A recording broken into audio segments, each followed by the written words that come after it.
Hello and welcome to the show. In-depth interview is a method of qualitative analysis that involves an interviewer and a respondent. The conversation should be related to a topic of utmost importance. To discuss further, we have with us Mrs. Shubhadas Mullik, an eminent filmmaker and a teacher with years of experience. We are pleased to have you in the studio, ma'am. Thank you, Anirban, for your introduction.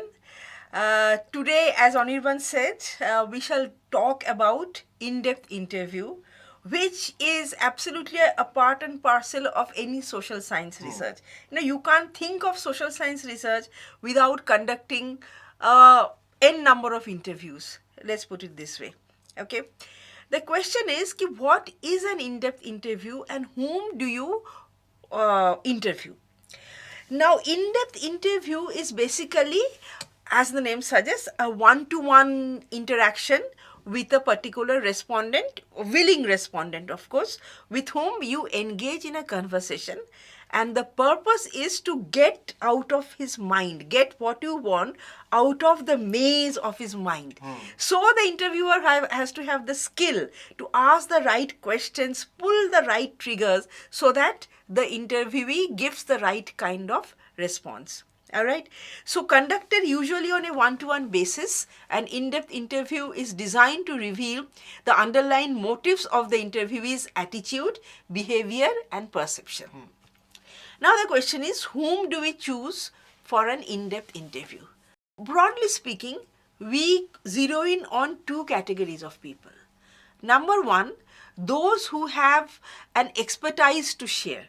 Say, for example, we are doing a research on the influence of sex and violence on the minds of children. Yeah. Okay. So, therefore, we have to conduct an in-depth interview with a child psychologist. All right. Because that child psychologist is an expert on the subject and she or he will have her points of view to share.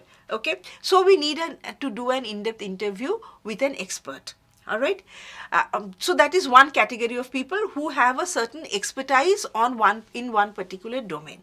The other category of people with whom we do in-depth interview is those who have some intense experience to share. Okay. Okay. Say, for example, to take a completely different example, say web addiction. Now, web addiction is something that is happening these days. Students of your generation, I think, spend sleepless nights browsing the web, navigating God knows to whatever websites, okay, chatting on the social media platforms, etc. Even when you come to class, you are all the time on the, and if you don't have a smartphone with you, you feel like a fish out of water. So that is nothing but web addiction. All right. So therefore, somebody who is diagnosed as a web addict will have some intense experience to share, that why he has become a web addict and how and whether he thinks that he can get out of it or not, etc., or whether he considers himself a web addict or not. Okay. So that way, or say maybe an AIDS patient, HIV patient, or a rape victim, okay, somebody like that who has an intense experience to share. So such a person we select for an in-depth interview. And such a person we will not put in a focus group discussion. In one of the earlier episodes we have discussed about focus group discussion. We will not put a person with an intense experience to share in a focus group discussion, because obviously the person is not going to open up in a group. Okay. And the person is going to discuss about his general perceptions but not talk about his or her personal experience. That can happen in an in-depth interview at a one-to-one, very private one-to-one conversation with the interviewer. Understood? So that is the importance of in-depth interview.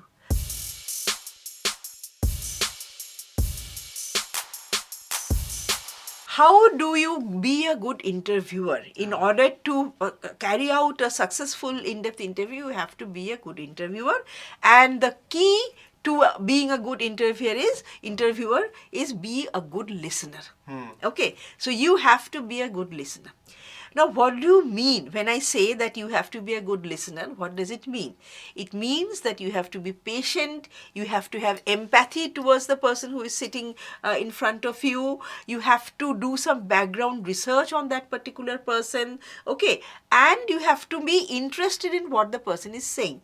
Okay, so the person should be encouraged. If you are yawning all the time that the person is talking, the person will get very discouraged. Or if you are looking this way, that way, or playing with your phone when the person is talking, the person will get discouraged. So therefore, you have to be interested in what the person is saying. Okay, and the if you are a good listener, if you have your ears open, you can read between the lines. You can sense the nuances, the words, the way he chooses words, Okay. the way he pauses, the way he stumbles upon certain words. So that gives an insight into the person's psychology. Okay, so all that is part of being a good listener. All right, and you have to do the necessary background research on your interview, on the person you are going to interview. Okay, what is that person's background? What does he know, or what has he gone through in his life? Okay, what are the person's maybe innermost fears and all? If the person is a writer, so what are his publications? If the person is a songwriter, you have to know some of his songs. Understood? If the person is a politician, so you have to know his political background. So you have to go with enough research on the person. You Okay. cannot go as a blank slate and just talk to the person, and then you won't get anything out of that in-depth interview. So the background research is a must. Okay, what else we have to do? We obviously have to win the confidence of the interviewee. Okay, if the person doesn't have confidence in you, he is not going to open up in front of you. He is not going to take you seriously. He is not going to confide in you. Okay, so we have to get the confidence of the person. How do we get the confidence of the person? By being interested in what the person is talking about, by sharing some of your own thoughts and experiences maybe, okay? By showing that you know about him, by admiring his work. The moment you say, oh, I saw your last film, it was a fantastic film. I think it was, although it was very underrated, but I think it's one of the best films that has come out in recent times. Immediately the person will get flattered. Okay, so like that, you praise the person, you give some encouragement to the person, and you win his confidence. So that's utmost important, because without that the person is not going to open up. Okay, not going to cooperate with you. Then you have to vow to honor the privacy and confidentiality, because the person is going to share some intensely personal experiences. Okay, and you cannot just blow it up and give it out in the media and things like that. Okay, so you have to be, maybe the person can even get a contract signed. What we discuss now is going to strictly going to be between the two of us. Okay, or you will change the name of the person. Even when in your research report, you are not going to reveal the real name. So you have to maintain the person's confidentiality. Okay, and then make an eye contact with the person. When the person is talking, you just look straight into his eyes and make an eye contact, and do not interrupt him while he speaks. Supposing he has a radically different views from what you think, okay, on politics maybe, or on children's growing up, or on the role of media, or whatever, but don't get into an argument with him. You don't have to assert yourself in an interview. Your job is to get the maximum out of him. The respondent, yeah. So don't get you into an argument with your interviewee. So these are some of the key points that an interviewer has to remember in order to conduct a successful interview. Okay, optimum time given for a successful interview can be 1.5 to 2 hours. Okay. Because a person takes some time to thaw, to open up, and then only he begins to speak. Okay, and then it can be meandered a little bit off track, and then you have to come back to track. So you have to give that time for that freewheeling discussion. Okay, so 1.5 to 2 hours you have to keep aside for one good in-depth interview. Okay. You have to take the interviewee to a place where he is comfortable. He may say, I would like to give my interview in my office, or he may say, I would like to give my interview at a park, or at the river, on the riverfront, amidst a lot of people, but who are not known to you. Or he may say, in the privacy of my home, come to my house, in my drawing room, I will give the interview. Okay. So therefore, you have to take that person to a place where he is most comfortable talking. All right, and obviously you have to show interest in what he says, so you have to do enough background research. Now supposing you are interviewing a physicist, okay, and you are not a physics student, Okay. so that becomes a very difficult thing, but you have to read up these popular science books and know enough about physics in order to be interested in what he's saying. If whatever he's saying goes out above you, then Not the interview keep will interest, fall flat. Okay, so that's where background research comes. Okay, if you do enough background research, automatically you will get interested in what your interviewee is talking. Now, your interviewee may be very, withdrawn, very reticent, tongue-tied, that you are asking a question and he is just answering in monosyllables. He's not opening up. Okay, so what do? You have to make him talk, him or her. Okay, so what strategy can you have up your sleeve in order to make a reticent, tongue-tied person open up and talk?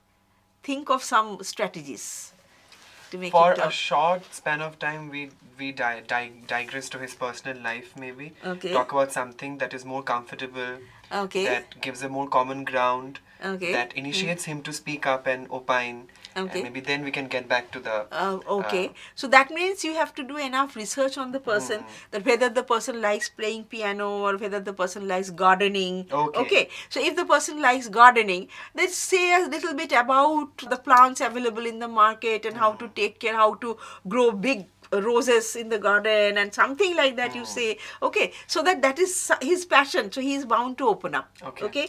Or he may have a soft corner for his youngest daughter. Okay, so if you have done enough research, you will know that, okay, this person has soft corner for his youngest daughter. So ask about his youngest daughter, where she's studying, which class she is in, okay, and then slowly he will start talking, because you have pressed at his soft spot in his mind. Okay, so that is where the background research comes in. All right. So this is why, if your interviewee is tongue-tied. Supposing your interviewee talks too much, okay, you ask one question and he goes on and on and on, he rambles, he meanders, okay, then again you will have to be assertive to politely bring him on track. Okay, he has to talk, but then he cannot just endlessly go on talking. He has to talk sense. Sense means whatever is sense for you. Topic. Okay, so there again you have to be assertive, but politely. And if your interviewee has an emotional breakdown, okay, while talking, maybe he remembers his dead wife or something that happened in his life earlier and he gets emotional, okay, so what do? So you allow him to recover, okay. Give him some personal time. Yeah, give him some personal time. All right. So these are some of the things that an interviewer may face, and the interviewer has to be prepared to face situations like this. Now, what kind of homework? As I said, you have to do research, and the other homework that you have to do before you go for an interview is prepare a set of questions. All right. Now, this set of questions will actually help you discipline your own thought, that in this interview, I must get the answers to these things in the course of discussion. Okay, so you prepare a set of questions. Now those set of questions, preferably they should go from simple to complex, from innocent questions to the questions which are more challenging, the questions with which you are cornering him. Understood? So simple to complex it can go. Don't shy away from asking so-called impolite questions or controversial questions if that is relevant to your research. Understood? So therefore you prepare a questionnaire, but during the course of the interview, don't keep looking at the questionnaire. Okay, questionnaire is just a guide map kind of thing, just a reference. All right, but the interview, you have to keep looking at him, and it has to be more spontaneous, more free-wheeling. So keep the questionnaire with you, but don't be totally bogged down by the questionnaire. Okay, so that's the importance of preparing a questionnaire. All right, now record the interview either on a dictaphone or nowadays on a mobile phone, or just audio record the interview, because if you keep writing notes, you may miss out something. You won't be able to keep eye contact. So you just, with his permission, you keep the dictaphone on between the two of you and have a freewheeling conversation. Then later on you can go back to it. You can transcribe prepare a transcript of the interview, and by listening to it again and again, will be able to read between the lines. Okay. The words that he's repeating, the places that he's stopping, and he has some hesitation in his voice. So all those things you might miss out in the first encounter, but on listening to the recording, you will discover these things also. Okay. All right. So the interviewer needs to be able to listen, think, and talk almost simultaneously. So you have to be a good listener. When necessary, you have to talk to trigger the person's thinking, and also you yourself have to think that what should be the next question. Okay, this is how the person is saying, so how do I handle him? So like that. So therefore, it's not easy to conduct an interview, conduct an in-depth interview that is going to yield something, some useful data, some significant data. Now, one of the advantages of in-depth interview is that there is time for the respondent in peace to further develop and give reasons for his or her individual point of view. Okay. So you ask a question, he is not under pressure to, because it's not a TV show. Okay, so he is not under pressure to respond immediately. Okay, so therefore he can think a little bit, maybe he can refer to his diary or some old records and then get back to you. Okay, so that's why you have to keep that time aside. He may need some time. Okay, so this is the thing, and without being influenced, in a group discussion he is likely to be influenced by others, but in a one-to-one interview there is nobody to influence him. All right, so therefore that is the advantage of a one-to-one in-depth interview. Okay. So now what are the various stages for the interview? Number one is thematizing, that the theme for the interview, that broadly the topic for discussion. Topic of discussion. Okay, or what you try to explore through the interview. Okay, that means you are defining your research question once again. Then designing the interview. Designing the interview means how you are going to open the conversation. Okay, you might even in an interview you might like to read out a passage, maybe read out a document or show a document to challenge him or to trigger his memory. Okay, so all those things are part of designing of an interview. Okay, which is again part of the homework. Then of course the actual interviewing, that is there. After the interviewing we have to do the transcription, listen to the interview and do the transcription.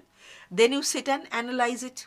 Okay, now while analyzing that, again you give your own interpretation.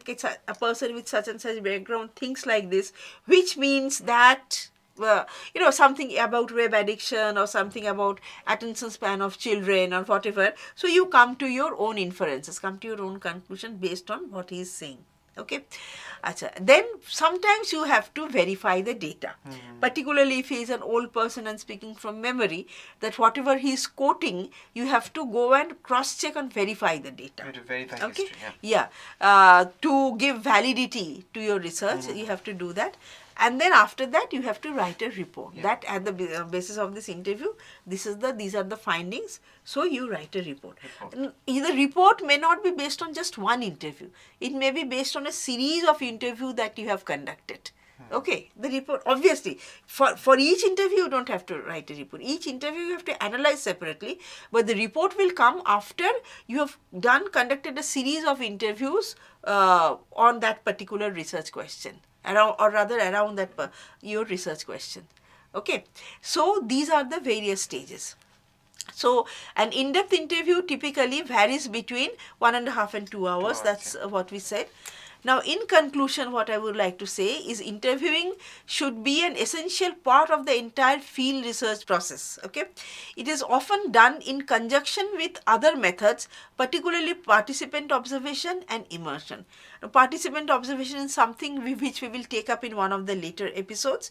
So, your research is not dependent only on interview. It's an only on interview. So, interview is an integral part of your research. Okay, but along with the interview you do other things also. You may conduct a survey, you may do participant observation and so many other things, but interview is integral part of any social science research, like media research also.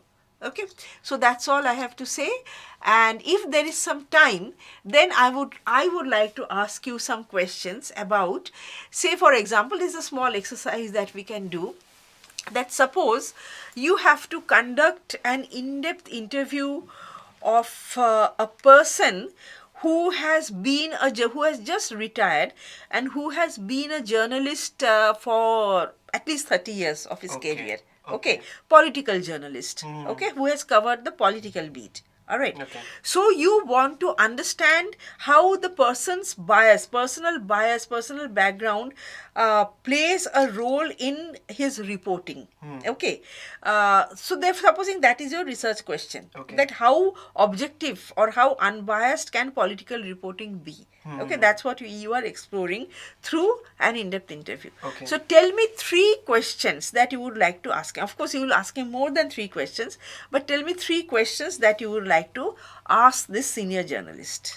I think the first question that I would like to ask him is, if he has been a journalist for 30 long years, what difference does he see in the state, when it was being ruled by the communists and now by the Trinamool Congress, or whichever political party. So that would be my first question.